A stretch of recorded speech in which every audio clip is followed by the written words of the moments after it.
CAG की report कोई सामान्य शिकायत या यात्रियों की व्यक्तिगत नाराजगी पर आधारित रिपोर्ट नहीं है, बल्कि ये भारतीय रेल के गैर उपनगरीय स्टेशनों पर यात्री सुविधाओं और सैनिटेशन की व्यापक जांच के बाद तैयार की गई है, जिसमें देश भर के 16 रेलवे जोन के 512 स्टेशनों को जांच के दायरे में लिया गया था। और इसी जांच में 458 स्टेशन यानी कि 89% से ज्यादा स्टेशन ऐसी स्थिति में मिले जहां एक या उससे ज्यादा जरूरी यात्री सुविधाओं में कमी थी। इन सुविधाओं में पीने का पानी, पानी के कूलर, शौचालय, बैठने की व्यवस्था, प्लेटफॉर्म शेल्टर और दूसरे जरूरी इंतजाम शामिल थे। लेकिन पानी की कहानी इसलिए ज्यादा गंभीर हो जाती है क्योंकि सीएजी ने सिर्फ पानी के नल लगे होने या पानी उपलब्ध होने की बात नहीं देखी, बल्कि उसकी गुणवत्ता, पानी की सप्लाई व्यवस्था और जांच की प्रक्रिया तक को परखा है, जिसके दौरान ये सामने आया कि पानी की सप्लाई व्यवस्था का निरीक्षण निर्धारित अंतराल पर नहीं किया गया और पीने के पानी में रेसिडुअल क्लोरीन, बैक्टीरियोलॉजिकल और केमिकल एनालिसिस की जांच में भी भारी कमी रही। यानी व्यवस्था सिर्फ वहां कमजोर नहीं थी जहां पानी पहुंचना था, बल्कि उस पानी की निगरानी का सिस्टम भी कई जगह उतना मजबूत नहीं था जितना होना चाहिए था। अब इस रिपोर्ट के उस हिस्से पर आइए जिसने पूरे मामले को सबसे ज्यादा गंभीर बना दिया है।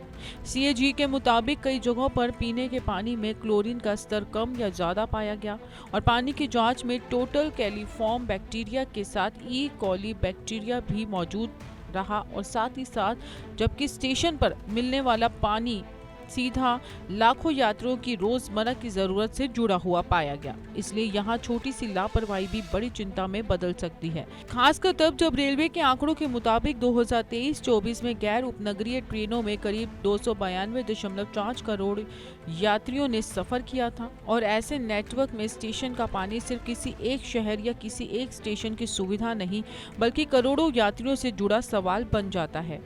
सीएजी ने ये भी पाया कि पानी की जांच में तय प्रक्रिया और नियमितता का पालन कई जगह नहीं हुआ, जिसका सीधा मतलब ये है कि पानी की गुणवत्ता खराब होने की स्थिति सामने आने से पहले ही उसे पकड़ने वाली निगरानी तंत्र कमजोर था। और इसी वजह से अब रेलवे ने टैंक टू टैप मॉडल पर जाने का फैसला किया है, जहां पानी को सिर्फ टैंक तक सुरक्षित रखना लक्ष्य नहीं होगा, बल्कि टैंक से निकलने के बाद नल और यात्री तक पहुंचने के पूरे रास्ते की फिल्ट्रेशन और मॉनिटरिंग भी की जाएगी। रेलवे की तरफ से अब जो कदम उठाया गया है उसमें करीब 20,000 जगहों का नया tank to tap water filtration system लगाने की योजना शामिल है और इन जगहों में वाटर कलर्स भी शामिल होंगे।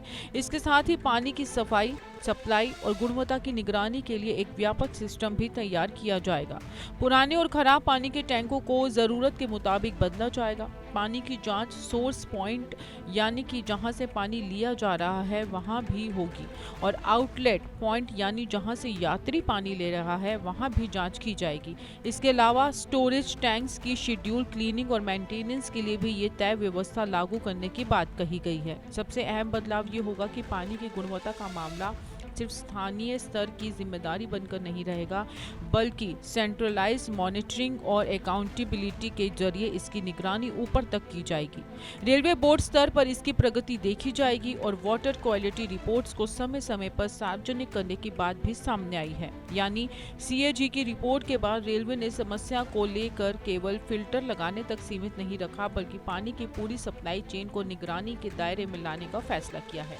सीएजी ने रेलवे के कामकाज में एक बड़ा सवाल उस समय उठाया जब यात्री सुविधाओं से जुड़े 395 कामों की समीक्षा की गई और इसमें काम निर्धारित समय सीमा के भीतर पूरे नहीं हुए। इन कामों में देरी 1 साल से ज्यादा रही और कुछ मामलों में देरी 4 साल से भी अधिक आगे पहुंच गई।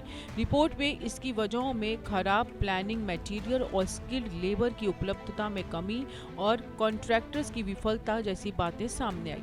दूसरी तरफ यात्री सुविधाओं के लिए उपलब्ध बजट ग्रांट का भी पूरा इस्तेमाल नहीं हो पाया और 2019-20 से 2023-24 के बीच इसके स्तर 36 से 44% के बीच रहा। यानी कि रिपोर्ट का एक बड़ा सवाल ये भी है कि जब सुविधाओं के लिए नियम मौजूद हैं, पैसा मौजूद है और जिम्मेदारी तय है, तो फिर यात्री तक सुविधा समय पर क्यों नहीं पहुंच रही। यही सवाल पानी के मामले में भी लागू होता है, क्योंकि पानी की गुणवत्ता जानने के लिए नियम पहले से मौजूद थे। सीएजी ने पाया कि निर्धारित अंतराल पर इंस्पेक्शन और टेस्टिंग में कमी रही, इसलिए अब टैंक टू टैप सिस्टम की असली परीक्षा सिर्फ मशीन लगाने में नहीं बल्कि इस बात में होगी कि नई व्यवस्था जमीन पर कितनी नियमितता से चलती है और इसकी जिम्मेदारी किस अधिकारी पर तय होगी। सीएजी की रिपोर्ट का एक और अहम पहलू मॉनिटरिंग का है, क्योंकि रिपोर्ट ने साफ तौर पर कहा कि कई स्तरों पर मॉनिटरिंग मैकेनिज्म मौजूद होने के बावजूद पैसेंजर एमेनिटीज और स्टेशन क्लीननेस की निगरानी प्रभावी नहीं रही। सर्विस इम्प्रूवमेंट ग्रुप की जरूरी जांच कई स्टेशनों पर समय से नहीं हुई। जोनल और डिवीजनल स्तर पर सुपरविजन और डॉक्यूमेंटेशन में भी कमियां देखी गई और पैसेंजर कंप्लेंट्स में cleanliness, water availability, medical assistant और इलेक्ट्रिक फैसिलिटी से जुड़ी शिकायतों का बढ़ना भी दर्ज किया गया। इसका मतलब है कि समस्या का समाधान केवल नई सुविधा बनाने में नहीं होगा बल्कि पुरानी सुविधा के लगातार काम करने की जिम्मेदारी भी उतनी ही जरूरी होगी। पानी के मामले में इसका मतलब होगा कि टैंक साफ है या नहीं, फिल्टर सही से काम कर रहा है या फिर नहीं, क्लोरीन का स्तर मानक के मुताबिक है या नहीं, पानी की बैक्टीरियोलॉजिकल जांच समय पर हुई है या फिर नहीं और आउटलेट तक पहुंचने वाली पानी सुरक्षित है या नहीं। इन सभी सवालों का रिकॉर्ड बनाना चाहिए और अगर कहीं कमी मिले तो उसे ठीक करने की जवाबदेही भी तय होनी चाहिए। रेलवे ने अब सेंट्रलाइज्ड मॉनिटरिंग और अकाउंटेबिलिटी की बात कही है, इसलिए इसकी निगाहें इसी बात पर रहेंगी कि ये व्यवस्था कागज पर रहती है या फिर स्टेशन के हर पानी के नल तक दिखाई भी देती है। इस पूरे मामलों को समझने के लिए सबसे सीधा तरीका यही है कि रेलवे स्टेशन पर पानी कोई अतिरिक्त सुविधा नहीं मिली, यात्री की बुनियादी जरूरत है।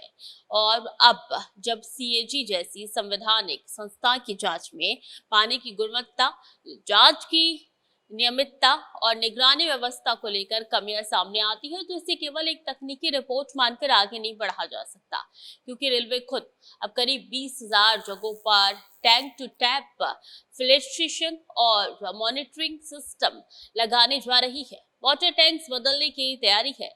सोर्स और आउटलेट दोनों जगह टेस्टिंग पर जोर दिया जा रहा है और सेंट्रलाइज्ड मॉनिटरिंग के जरिए जिम्मेदारी तय करने की बात कही जा रही है। यही वजह है कि आने वाले समय में सवाल सिर्फ ये नहीं होगा कि रेलवे ने कितने फिल्टर लगाए हैं, बल्कि सवाल ये होगा कि कितने फिल्टर चलते मिले हैं, कितने टैंक समय पर साफ हुए, कितने पानी के सैंपल नियमित जांच और कितने जगहों पर रिपोर्ट सार्वजनिक हुई। क्योंकि सीएजी की रिपोर्ट ने जो कमियां दिखाई हैं उनका जवाब किसी एक घोषणा से नहीं बल्कि लगातार जमीन पर होने वाले सुधार से मिलेगा।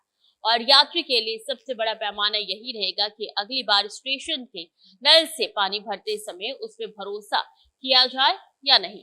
कैमरा पर्सन जीतू के साथ मैं स्वीटी दीक्षित, टीवी 100।